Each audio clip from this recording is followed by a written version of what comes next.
अस्सलाम वालेकुम जी, मेरा नाम मारिस फारूक है। चाइना ने दुनिया का सबसे बड़ा अर्थक्वेक अर्ली वार्निंग सिस्टम जो है उसका इनिशिएटिव लिया है और इसके 15,000 से ज़ायद मॉनिटरिंग स्टेशंस हैं। अगर हम लोग इसकी बात करें, इसकी स्पेसिफिकेशंस में जाएं, तो की एरियाज में with in 7 seconds of the earthquake जो है ये वो बता सकता है और अर्थक्वेक को डिटेक्ट कर सकता है। साथ ही साथ अगर हम लोग रीजनल एरियाज की बात करें तो ये 20 से 30 सेकंड्स के अंदर जो है अर्थक्वेक को डिटेक्ट कर सकता है और इससे बहुत सी जानें जो है वो बचाई जा सकती हैं। ये एक बहुत बड़ा अर्ली वार्निंग सिस्टम है और इससे पहले जो अर्ली वार्निंग सिस्टम था वो 1 मिनट के बाद जो है वो डिटेक्ट करता था जल्जले का और उसके बाद बता सकता था। और 2018 से इसको अपग्रेड करने में काम हो रहा था और अब जो है ये काफी ज्यादा प्रिसाइज हो गया है और की एरियाज में जिस तरह से मैंने बताया विद इन 7 सेकेंड्स जो है ये बता सकता है जल्जले के बारे में। अगर हम लोग बात करें तो ये इतना छोटे से छोटा जल्जला जो है उसके बारे में भी डिटेक्ट कर सकता है। यहाँ तक कि विद इन जो अगर डेंस एरियाज की हम लोग चाइना की बात करें, जैसे बीजिंग जो है it's a densely populated area,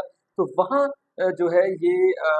जो अगर 2.0 मैग्नीट्यूड का भी जल्जला आता है तो ये अर्ली वार्निंग सिस्टम जो है उसको डिटेक्ट कर सकता है। और सबसे बड़ी बात यह है कि इस अर्ली वार्निंग सिस्टम से बहुत सी जानें जो हैं जो जल्जले में जाती हैं उसको बचाया जा सकता है। बहुत सारा नुकसान जो है, जो फाइनेंशियली भी और जानी नुकसान है, उससे भी बचा जा सकता है। और यही एक वजह है जिसमें चाइना जो है वो दुनिया भर में सबसे ज्यादा लीड ले रहा है और वो इस चीज में है कि जो इंसानी जान की वैल्यू चाइना में की जाती है और शायद ही दुनिया के किसी और मुल्क में की जाए। और यही वो वजह है जिसकी वजह से चाइना ने इतना जबरदस्त अर्ली वार्निंग सिस्टम जो है वो बनाया और अपने मुल्क में 15,000 से ज्यादा स्टेशन में अपने मुल्क को और अपने कौम को, अपने अवाम को और अपने लोगों को जो है वो इस तरह की कोशिश की कि उनकी जान का जो है वो नुकसान ना हो। पाकिस्तान जो है चूंकि चीन के साथ बहुत ज्यादा क्लोज प्रोक्सिमिटी में काम कर रहा है और बड़े कुछ अरसे से हम लोगों ने देखा है कि चाइना पाकिस्तान इकोनॉमिक कॉरिडोर का जो दूसरा फेज है वो भी शुरू हो रहा है, तो हम लोग दूसरे फेज में इस तरह की चीजों को भी इंक्लूड कर सकते हैं। क्योंकि उसकी सबसे बड़ी वजह ये है कि पाकिस्तान जो कि एक जो है डेवलपिंग कंट्री है, उसमें इस तरह का कोई ज़ल्ज़ला अगर आ जाता है, जिस तरीके से 2005 में हम लोगों ने देखा ज़ल्ज़ला आया, तो उससे बहुत ज़्यादा बड़े-बड़े नुकसानात होते हैं। इंसानी जो है नुकसान भी होता है और फाइनेंशियल नुकसान भी होता है और पाकिस्तान जैसे मुल्क में उसकी रिकवरी में बहुत ज़्यादा टाइम लग सकता है। तो अगर हम लोग चीन के साथ मिलके इसी तरह की टेक्नोलॉजी को पाकिस्तान में डिप्लॉय करते हैं, पाकिस्तान में इसको प्रमोट करते हैं, तो हम लोग बड़े से बड़े नुकसान से अपने आप को बचाने की कोशिश कर सकते हैं। और यही वजह है चीन और पाकिस्तान की दोस्ती जो है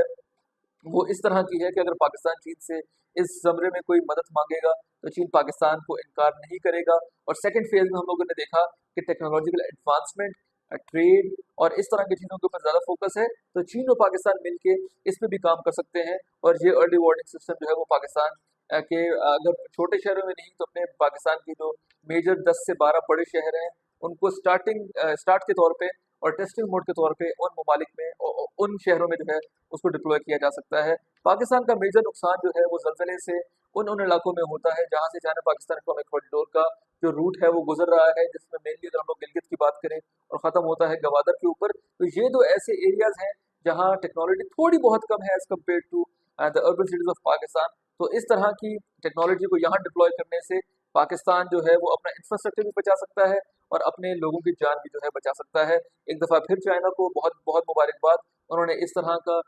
एक टेक्नोलॉजिकली एडवांस्ड